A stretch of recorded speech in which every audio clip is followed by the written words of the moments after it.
Going to begin with our prelude.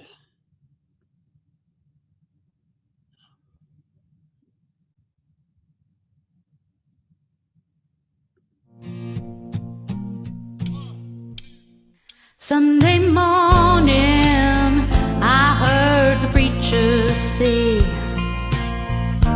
"Thou shalt not kill."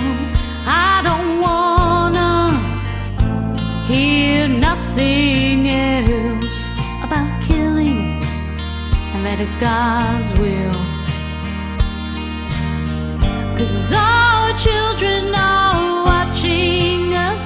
They put their trust in us. They're gonna be like us. So let's learn from our history and do it differently. I hope for more love, more joy and laughter. I hope we'll have more than we'll ever need. I hope we'll have more happy ever after. I hope we can all live more fearlessly, and we can lose all the pain and misery. I hope, oh Rosie, her man gets too rough, and all she can say is he's a good man. He don't mean no harm. He was just brought up that way. And our children are watching us. They put their trust in us. They're gonna be like us. It's okay for us to disagree. We can work it out lovingly. For more love, more joy and laughter. We'll have more than we'll ever need. You'll have more happy ever afters. You can all live more fearlessly, and you can lose all the pain and misery. I hope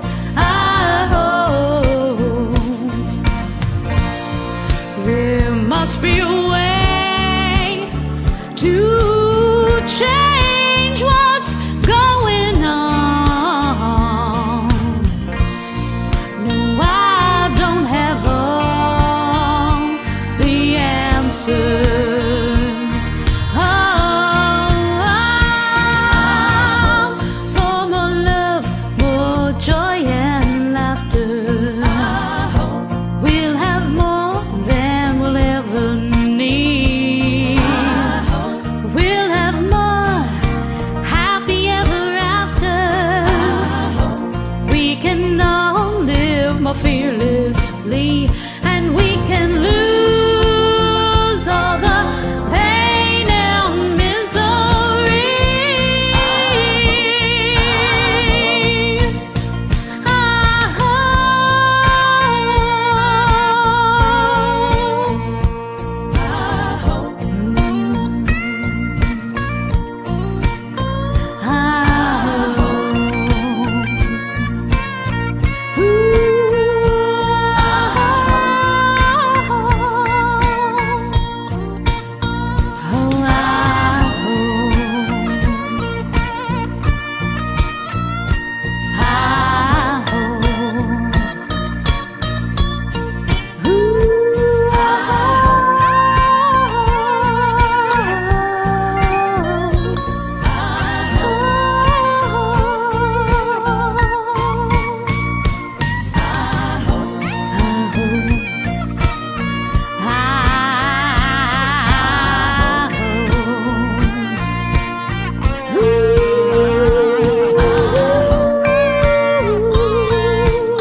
trustees, at least for just a couple more weeks, and also your Sunday service facilitator this morning.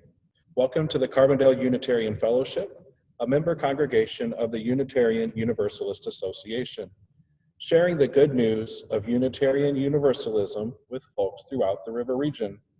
Our good news is a message of love, freedom, reason, and respect as the basis for religious community. We are a congregation of folks with open minds and hearts, those of all ages, all colors, all genders, all abilities, all kinds of wealth, and all kinds of love. If you are a newcomer this morning, I'd like to extend a special welcome to you. We are so glad that you're here. Feel free to introduce yourself in the chat and stay on after the service for coffee hour.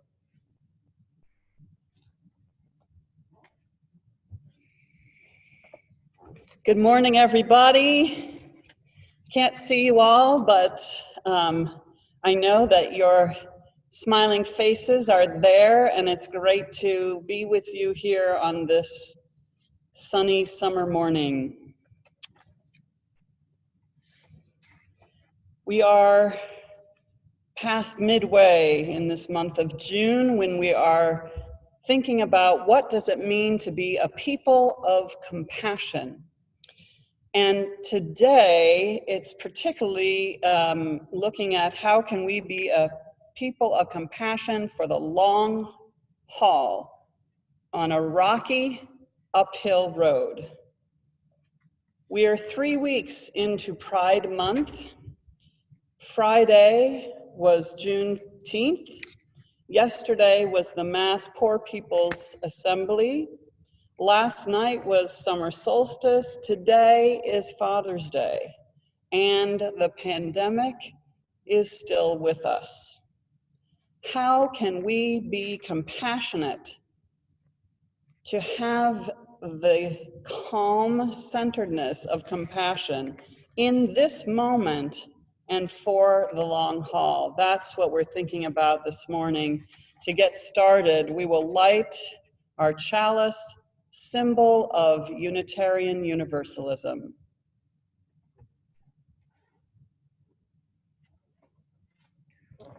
Our chalice lighting this morning is titled On This Strange Sunday by Florence Kaplow.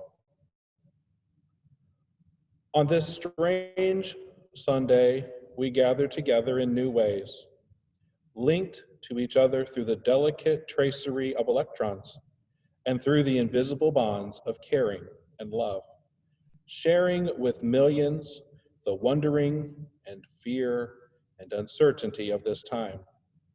In this time together, may each of us find our ground of strength and clarity. May each of us let our hearts break open to new ways of caring for our neighbor as ourselves.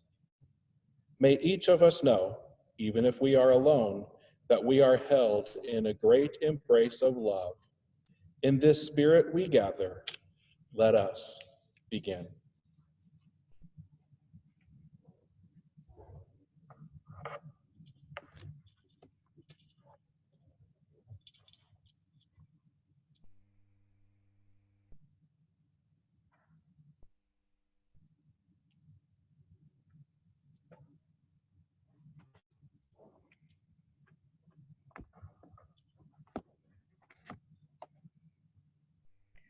Darl has lit the chalice, and now, with intention, he puts a pebble in the bowl. All are invited to place a glass pebble or a stone from your driveway in your bowl at home at any moment in the service to mark a sorrow, a joy, or anything you're feeling. Today is Father's Day. To mark the occasion, we have a song written and performed by Candy Davis and a special Father's Day reading. We will start with a song I wrote for my father called Dad's Clever Hands, because that was his way of caring for people.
built an aeroplane, his playful hands could fly at height.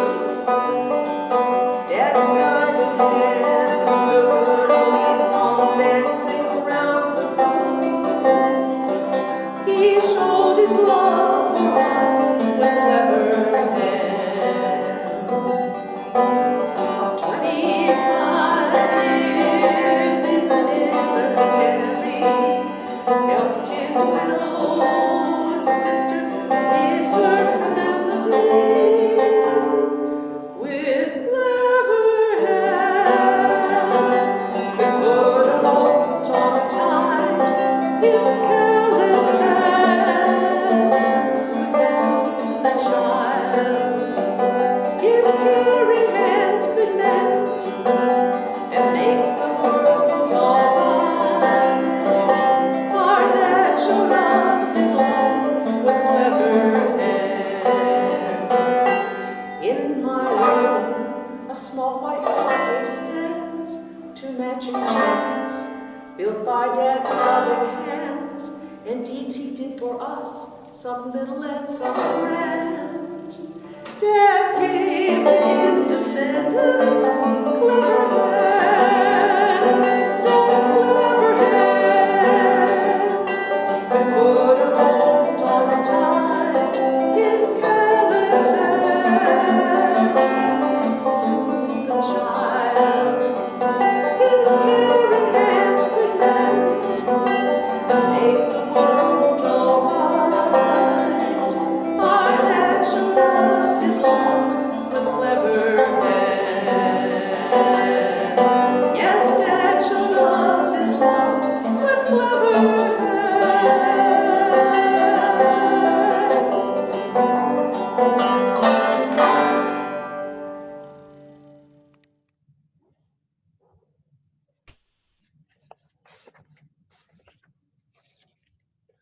Our reading today is I Believe in Fathering by UU Minister Evan Carville Zemer.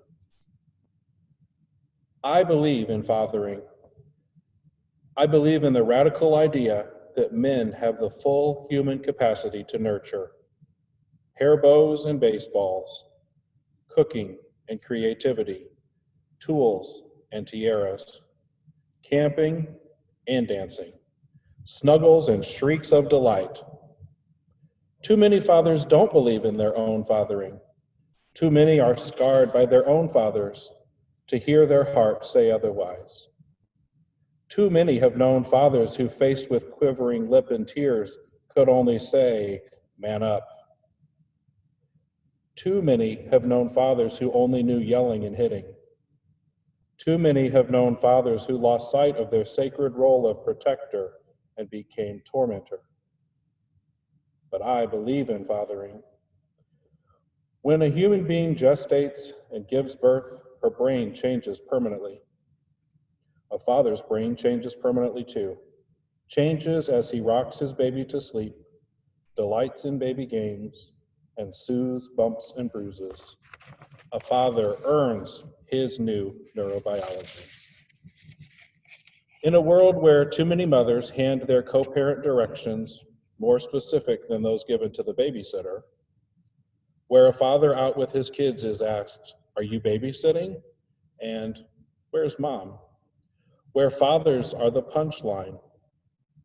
I believe in fathering.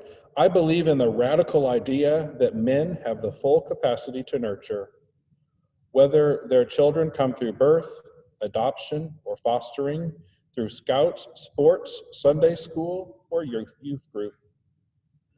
I've known too many gay dads, too many single fathers, too many men raising children others couldn't, to believe otherwise. I believe we all, especially our children, deserve to know that the human capacity to nurture belongs to every one of us. I believe in fathering. Happy Father's Day.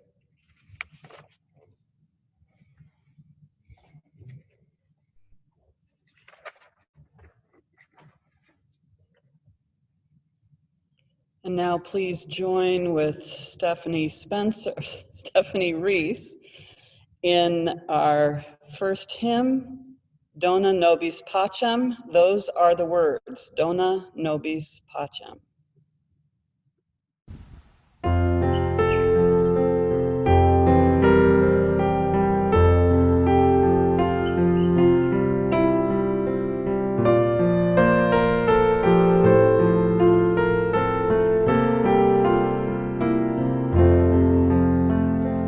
Dona nobis pacem, pacem.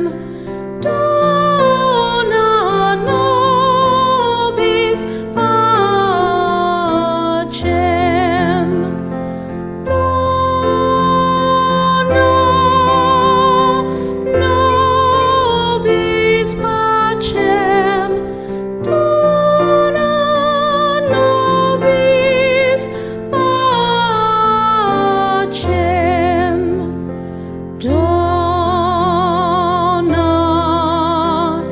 nobis pacem. Dona nobis pacem. Dona nobis pacem. Dona nobis pacem, pacem. Dona nobis pacem. Dona nobis pacem, pacem. Dona nobis pacem. Dona nobis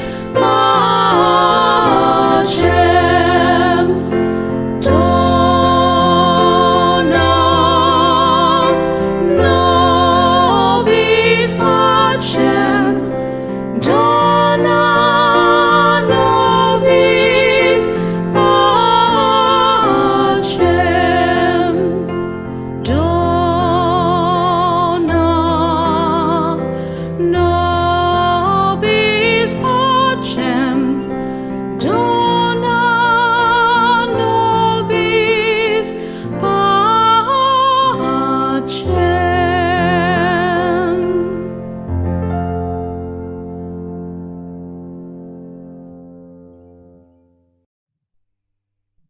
It has not been long since we lost our member and dear friend to many, many people. I'm learning so many more connections that Jillian Harrison had. Since her death, I've heard from a number of people within CUF who knew her in different ways, and I know that there are so many people in our community who are mourning her death.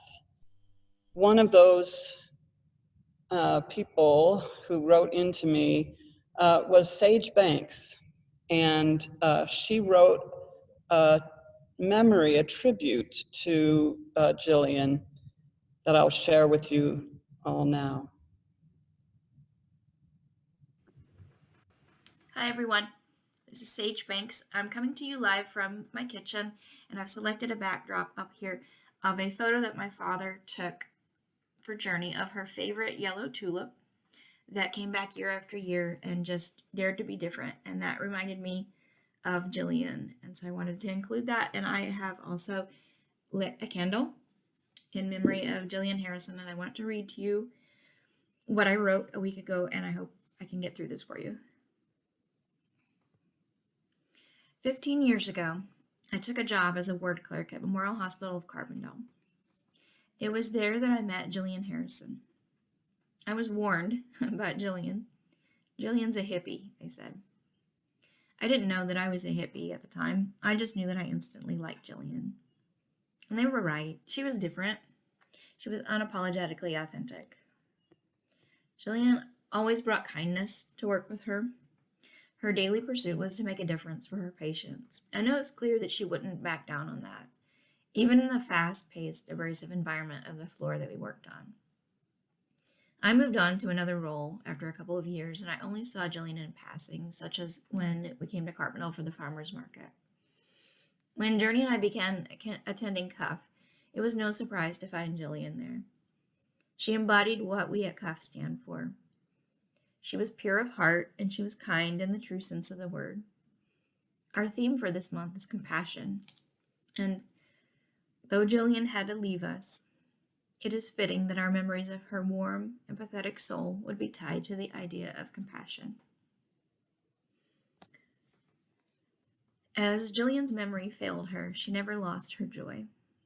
She would smile and chuckle as Journey and I helped her backtrack to find items she had sat down at the farmer's market. She was still out there, living her best life, being her best self. Jillian sat with me and Journey in the Commons on occasion, and I would remind her of her work as a social worker. She was always delighted to be able to remember those things that she still held so close to her heart. The last few times I saw Jillian, she still had a smile on her face. She would walk up to me and Journey and say, "I know that we know each other, but I want to introduce myself so I can meet you again." And we would get to know one another as new friends, while recognizing that we were also old friends. And she would thank us and say, "It was very nice to have met you again." With the way things are right now, we aren't able to memorialize Jillian in the traditional way. But then again, I wouldn't consider Jillian to be traditional. Perhaps we can memorialize Jillian by being compassionate and by being our true, authentic selves. We can also honor her by reaching out to meet our friends again. I think that Jillian would love that. To you, Jillian. I invite us to take a moment to breathe together. And if you knew Jillian, bring her to your mind. And if you didn't know Jillian, bring someone to mind who is marching to their own drummer, who you admire for their kindness, their compassion, and their authenticity.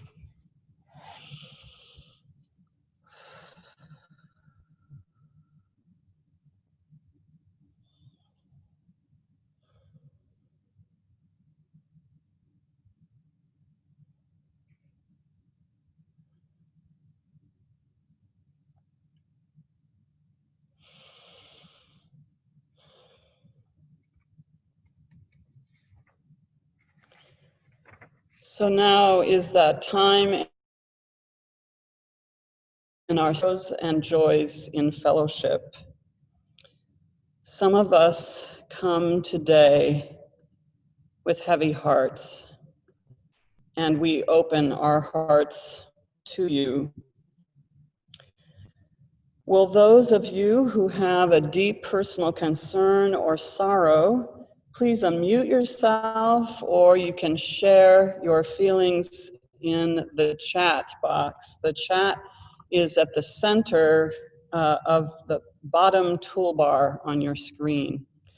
Jan, I sense that you want to share. Try to unmute yourself again. I too am grieving the loss of my good friend Jillian Harrison. And I just want to say to Sage, you really captured Jillian's spirit so well. And I just want to thank you for that.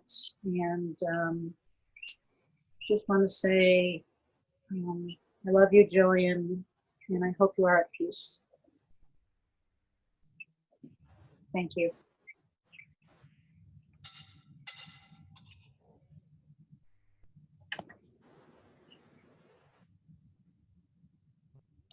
If anybody else would like to share a sorrow or a deep personal concern, please unmute yourself, or if you're having trouble unmuting yourself, raise your hand and we'll try to help you. You can also write in the chat box if you're having any difficulty. Sage, are you trying to, oh, there you go. Yeah. I was just gonna, something that's been weighing heavy on my heart this week. We all know the racial protesting that has been going on, and we've all been probably involved in that one way or another. It's just really infuriating and so sad to me to hear that there have been 6 African American people found hanging from trees. And we're hearing that they're ruling them suicides, or that they're trying to make some sort of political statement, when we all know that's not what is going on. And I just can't imagine the fear of going through that, and for the families knowing their loved one went through that, and just for the communities that has happened. And it's so overwhelming.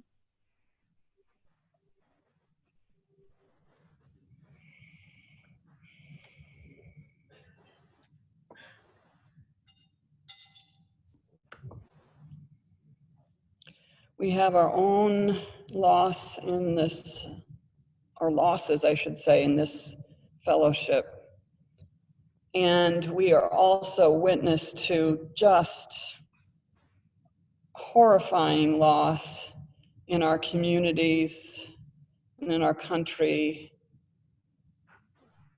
As Sage lifted up, it is something that we need to notice, because it's too convenient to look away. So it is good that we hold that sadness and anger in our hearts.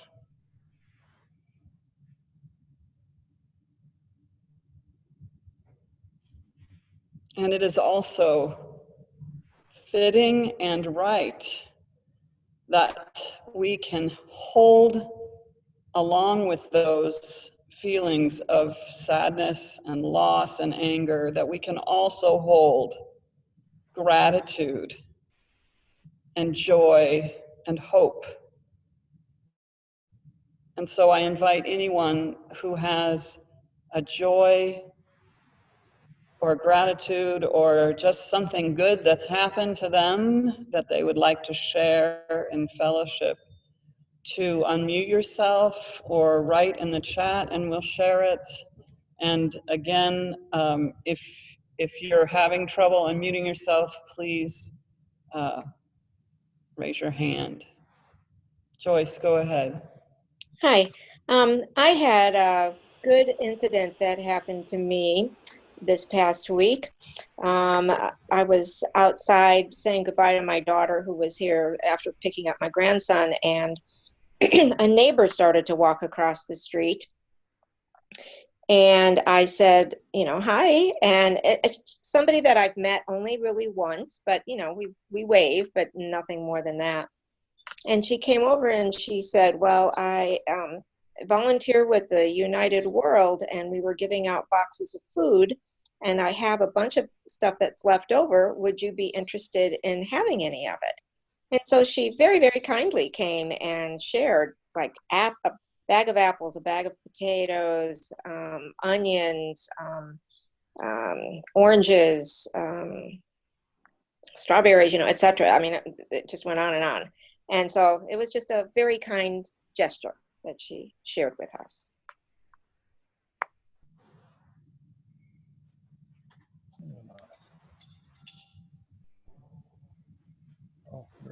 Jim, did you want to share something? Can you hear me, Sarah? Yes, we can hear you. This is Jim Chapman. I'm sorry I don't have a picture. It may be strange to put Jillian's passing in a joy, but that's how I feel about it. And they're really two separate joys. One is to have been involved with Jillian over these last several years. She, as you mostly know, is the reason I left Chicago out of love for her to come to be with her. Jillian could be very difficult. Jillian had set a strong set of principles. But from my perspective, she had compassion, as Sage has so eloquently described, and as you have, Sarah, to be able to express her passion and to express her love. That was so very important to me that she continually would tell me how much she loved me and that she believed in the work that I was doing at the center with former prisoners, something that a lot of people were uncomfortable with. And she never wavered in her support for me, in her wisdom. Jillian was intellectually very bright, but she also had great wisdom, and that I could confer with her on the issues that we were involved in, and she was with me every day. The second joy is somewhat more complicated. As her condition deteriorated and she ended up at Integrity of Cobden, I would visit her every other day, as some of you have visited Jan, Georgianne, etc., who visited with her, Sarah. But as the quarantine set in, I could not visit with her inside. There was a small window near the ground adjacent to the entrance to the facility. And when I came, staff, which was very kindly all the way through this, would bring a chair, would open the window, and through the screen, Jillian and I would confer, talk. We would each take our opposite hand and put our fingers up against the screen and profess our love. She said, "Who are you?" I said, "Well, I'm the man living in your house. You remember me?" "It's the man who loves you very much." She said, "I remember, and I love you very much." And even then, under heavy medication, wasn't just dementia, she suffered from other psychoses, which required severe medication. She still had moments of clarity when I could ask her about issues that we had. And we would then say goodbye, loving each other. And when I left to go to the car in the parking lot, a terrible sadness came over me. Is that this is the rest of her life imprisoned in her mind and her body in a situation that will only get worse. You all know that. I mean, so many of us have been confronted with the same dynamic. And it made me very, very sad. I saw her on Wednesday. On Friday night, I was sitting in her house working when I got the call from both Georgianne and the home that Jillian's stopped breathing, that her blood pressure was 0. I made it there in about 20 minutes and she was on the bed. As you know, most of you know, Jillian was very pretty, very beautiful. She put on a lot of weight over the years, but her complexion and her features remained as beautiful as ever. She was laying there in the most peaceful, beautiful setting. I was able to hold her hand and kiss her goodbye, and that she passed very peacefully into another place. And my joy is that she was released from that imprisonment, but I miss her terribly. Thank you.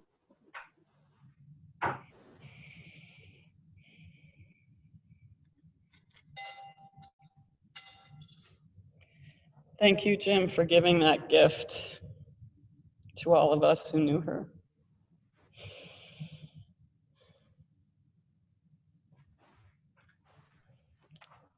I see a raised hand in the Youngblood household screen. Go ahead. Nomi's been waiting to for Joy. Go ahead. I got a new watch that my dad got me. Very nice. So your father gave you a watch on Father's Day? Mm-hmm. Well, yesterday. We are very grateful to have such a good dad, aren't we? Mm-hmm. On Father's Day. So it's kind of a blessing. It's kind of weird that he can't work during COVID. He's been home and he's been a stay-at-home dad for a while, and we wouldn't have gotten this time with him if it hadn't been for COVID. So there's little blessings in there, even through horrible times. Thanks, Naomi. Thanks, Tasha.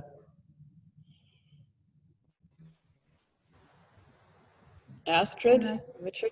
I speak? I have a gratitude to share. I have been so worried about my older son, Joseph, who has struggles with mental illness, and he and all the people I know with mental illness have had such a hard time, and isolation and poverty and so many things. And the last few weeks in his world, the circle of people that he's in, there is so much poverty and so much desperation. And there have been theft amongst each other. People have stolen things from him and broken his trust. And he was in a pretty bad place until yesterday. He finally came by here and my house, and Richard and I were able to talk with him, and he talked with us, and he is on an upswing right now, which is I'm so grateful for, because that kind of isolation and desperation can quickly turn pretty tragic, and it didn't for Joseph this time around, and I'm really grateful to have him still up and alive and taking his medication and having a little bit of hope for what may lay ahead. And I think about all the people I know through work and Joseph and others with struggling with mental illness, and my heart goes out to them, and I'm grateful for every moment they can look up and see a little light in the world. Thank you. Thank you, Astrid.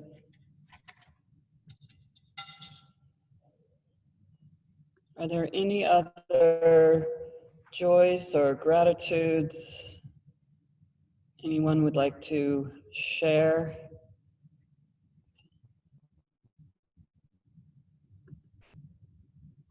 Okay.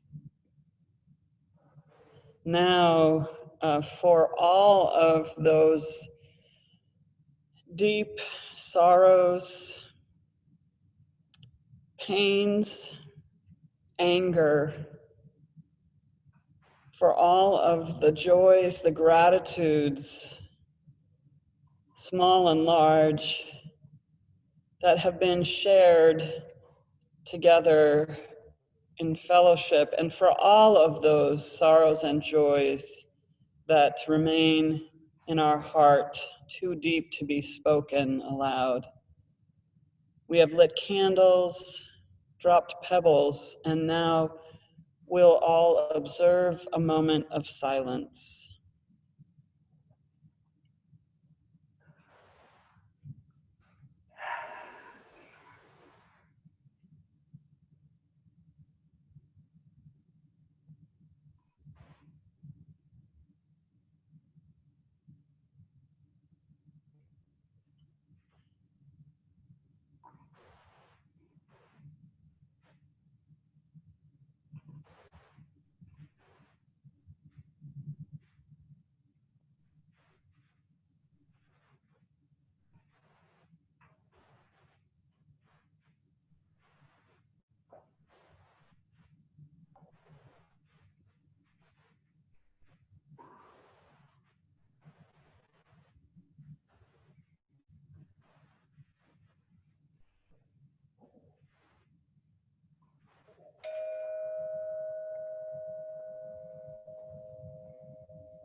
Just as we share our sorrows and joys in fellowship, we share our financial resources with the congregation as our circumstances allow.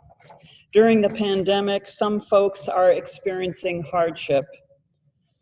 Others are relatively unaffected financially. We appreciate the generosity of spirit time, effort, and money of all during these challenging times for the good works of the fellowship within the congregation and beyond. Your checks written to Cuff at 105 North Parish Lane in Carbondale, 62901, are much, much appreciated. And please don't forget that Social Action Sunday is now all month long. The Rainbow Cafe is our June recipient organization. You can donate online or by check, and their address is in our weekly bulletin. Now please join Stephanie Reese in the offering song, From You I Receive. Words are on the screen.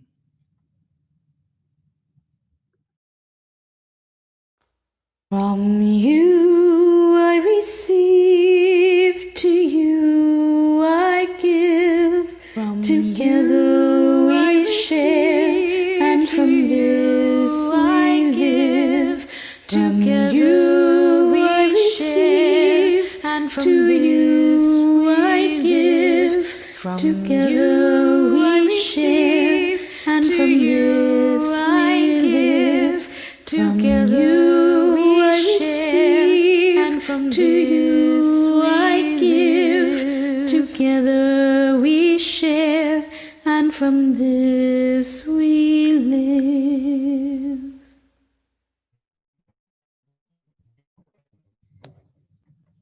Our second reading this morning is by the poet, songwriter, and author Naomi Shihab Nye. Born in St. Louis to a Palestinian refugee father and Euro-American mother, Nye grew up in Jerusalem and Texas.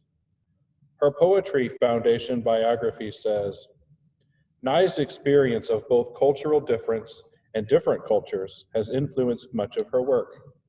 Known for poetry that lends a fresh perspective to ordinary events, people, and objects. Nye has said that for her, the primary source of poetry has always been local life, random characters met on the streets, or our own ancestry sifting down to us through small, essential daily tasks.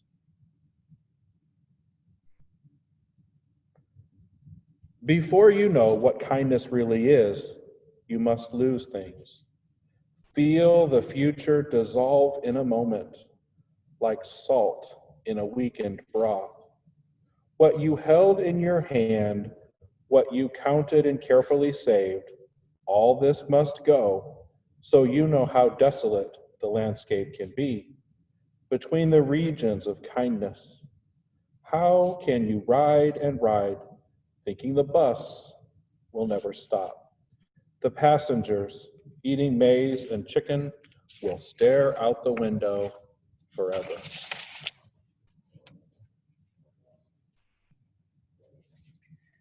Before you learn the tender gravity of kindness, you must travel where the Indian in a white poncho lies dead by the side of the road.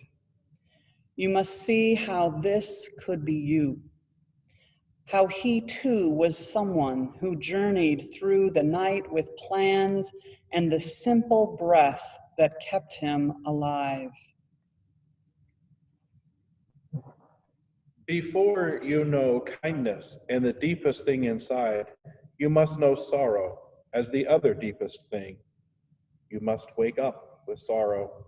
You must speak it till your voice catches the thread of all sorrows and you see the size of the cloth.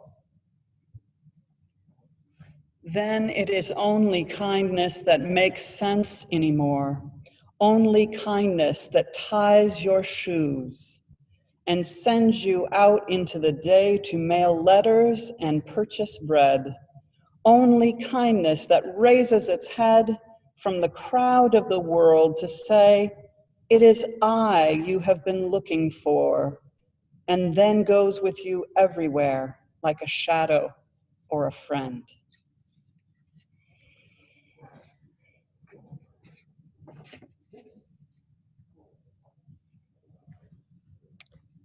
Before you know what kindness is, You must lose things. Feel the future dissolve in a moment like salt in a weakened broth. This moment of history that we are living in, these pandemic times, have caused everyone on this earth to lose things, to feel the future dissolve in a moment. And so it has softened us, slowed us down, forced us to notice the overlooked, the taken for granted. I mean the easy handshake, the carpools, the crowded bars. Will we ever look at hugging a friend in the same way? I also mean the underpaid essential workers, police brutality against Black and brown people, the lack of adequate public health services, those things that white people, and especially white people with enough money to insulate themselves, let me say myself, from structural poverty, those things that white people can feel sympathy for, at the same time sighing, it is what it is. We're in a moment in time when cell phone videos show us the hard and harrowing truths that so many, the Black and the brown, and the 40% of our US population that live in poverty and low income, have known and experienced for so long. For those of you who have participated in the Mass Poor People's Campaign digital assembly yesterday, what I've just said is a weak echo of the stories heard yesterday from people who lost things, sometimes lost everything, felt their futures in the bodies of their children dissolve in a moment. The people of Flint, Michigan, who still don't have clean water. The parents working 4 food service jobs and still without a home for themselves and their kids. Folks who live in food deserts with no transportation. The stories are unique to the individual, but I have no doubt that we know ourselves, and we have maybe talked to some of the fast food workers, health aides, disabled and elderly on fixed income right here in Jackson County. We know and we hear plenty of similarities. The theme of the assembly was based on the song, "Somebody's Hurting My People, and it's gone on far too long, and we won't be silent anymore." That song is about compassion. My people, our people, not those people. And we won't be silent anymore. Empathy is part of compassion, but compassion is action on that empathy. And so we've put on our masks and followed our children, especially our country's Black children, into the streets. We've written letters, signed petitions, donated money, resolved to vote, and more. At the same time, we still hear, "I can't wait for everything to go back to normal." And maybe it's our own voice saying it. That's natural, but it's wrong. We have a chance to really know what kindness is, to really act with compassion in these times, but only if we don't go back to normal, to the normal that has immigrant families ripped apart, endless wars abroad, and a war at home right here waged against the poor. A normal where we see Black, brown, and indigenous people dying at disproportionately high rates, and all of it paid for by our tax dollars. As Unitarian Universalists, we strive for a world that affirms the worth and dignity of every person. We cannot want to go back to the normal that depends upon inequality, dehumanization, and destruction of our natural environment.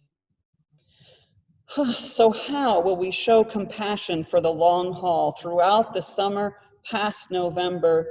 Even if the election turns out how you're hoping, you know that's not a solution to the embedded systems of unequal wealth, power, and greed that are plaguing.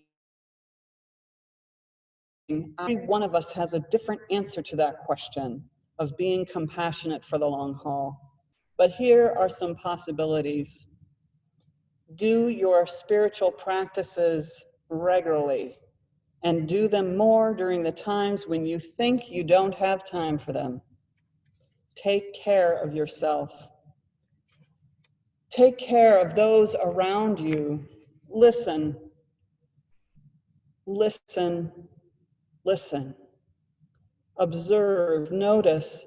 Let those voices who have been suppressed for so long speak first and second and third before you raise your own voice. Remember kindness after we enter phase 4 of reopening.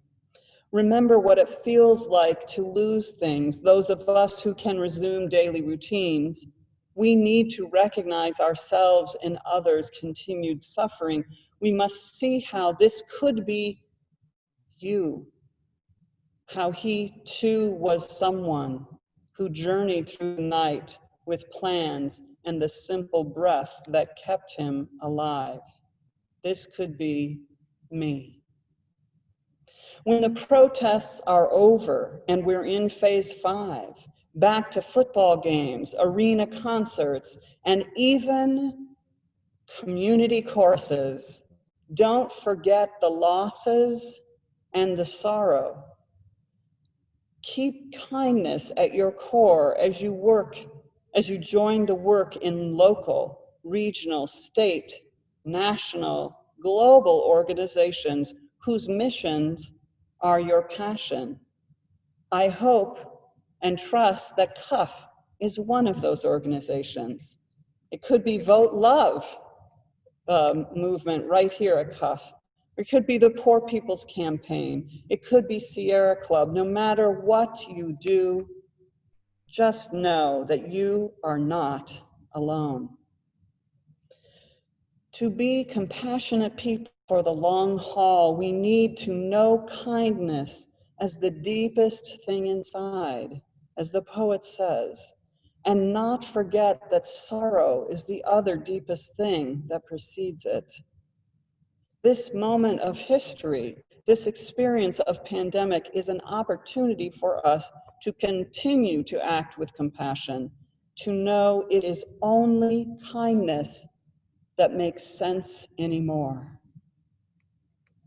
Friends, I look forward to coming back in mid-August from study leave and vacation to learn of all of the ways that you are forging ahead as people of compassion, separately and together.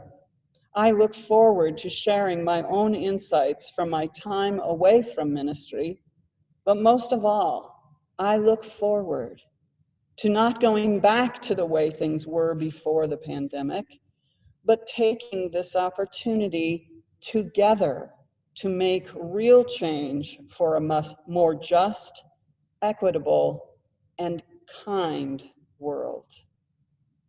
Amen.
Even though we're not meeting in the building for Sunday services, there's a lot still going on in our congregation and community. Please be sure to read the announcements in the email that was sent yesterday along with the order of service. I want to draw your attention to the changes in Zoom gathering access. We now have just 3 links, one for RE gatherings, one for internal CUF gatherings like committee and group meetings, and one for public gatherings like this Sunday service, Vespers, and the cocktail hour. Please consult the email that was sent out on Thursday or ask one of our wonderful Zoom hosts, Jean Basanta, Martha Shum, Amy Weber, or Reverend Sarah, before she goes on study leave July 1st. Please note that there is no Vespers service on Wednesday and no Sunday service or RE gathering next Sunday. Instead, Zoom in to the UUA General Assembly on Sunday morning worship at 9 a.m. or noon. Just go to uua.org to log in. There's more information also in the bulletin, as well as uua.org/GA. Now let us thank Stephanie Reese, Candy Davis, and the CUF Choir for our beautiful music this morning. Special thanks as well to Jean Basanta and Amy Weber, who have made this live Zoom service possible. And thanks to all who were part of this service, which is each and all of you here together today in online fellowship this morning. Newcomers, we're happy you're here and have joined us this morning. Please feel free to place questions, comments, or your contact info in the chat box, and we will follow up with you.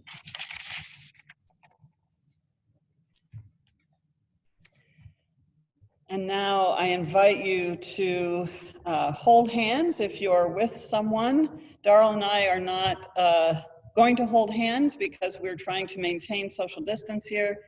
But if you're like us, please, not holding hands, please raise your palms to give and receive our benediction. It's written by the Buddhist teacher Thich Nhat Hanh. In a time of anger or despair, even if we feel overwhelmed, our love is still there. Our capacity to communicate, to forgive, to be compassionate is still there. You have to believe this. We are more than our anger. We are more than our suffering.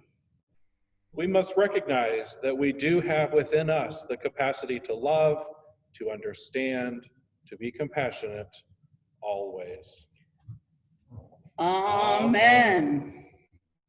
And now please join Stephanie Reese in the sung benediction, Blessings of Love.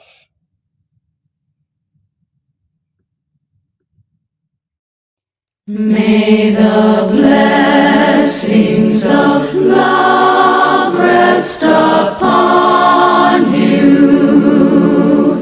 May peace abide with you. May Love's presence illuminate your heart now and forevermore.